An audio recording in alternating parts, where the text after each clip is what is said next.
Hi friends. అయితే ఈరోజు మనం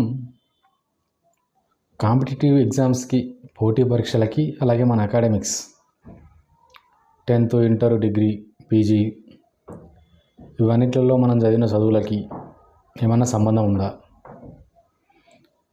అక్కడ వచ్చిన స్కోర్ ఆధారంగానే మన టాలెంట్ని లేదంటే మన నాలెడ్జ్ని అంచనా వేయచ్చా? 3 minutesలో డిస్కస్ చేద్దాం. First of all very clear ఏంటంటే మన అకాడమిక్స్ మార్క్స్కి మన కాంపిటేటివ్కి సంబంధం అస్సలు లేదు. అక్కడ మన పరిస్థితులను బట్టి, తర్వాత అక్కడ మన ఇన్స్టిట్యూషన్స్ని బట్టి అవన్నీ మార్క్స్ ఉంటాయి. సో వాటిని మనం అక్కడ తక్కువ మార్కులు వచ్చినాయి, అక్కడ ఎక్కువ మార్కులు వచ్చిన వాళ్ళు ఇక్కడ ఎక్కువ మంచిగా కాంపిటేటివ్లో రాణించగలుగుతారు అనేది కంప్లీట్లీ రాంగ్. అది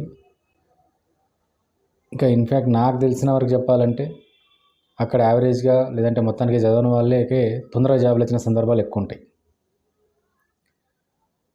ఎందుకంటే మనకు అక్కడ ఎక్కువ చదవలేదు ఇవరకు, మనం చిన్నప్పటి నుండి ఎప్పుడు మన పరిస్థితుల దృష్ట్యా కావచ్చు, మన స్కూళ్ళు, కాలేజీలు వీటి పాత్ర కూడా అందులో ఉంటుంది.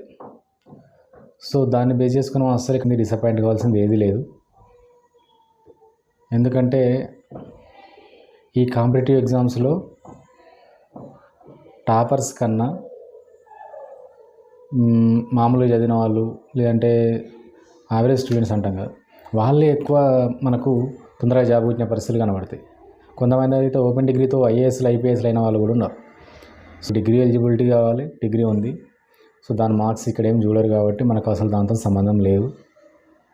ఓకే, ఇక్కడ నన్నే చూసుకుంటే నాకు 10thలో 390 మార్క్స్, ఇంటర్లో ఎగ్జాక్ట్గా 60, డిగ్రీలో కూడా ఎగ్జాక్ట్గా 60% యాదృచ్ఛికంగా.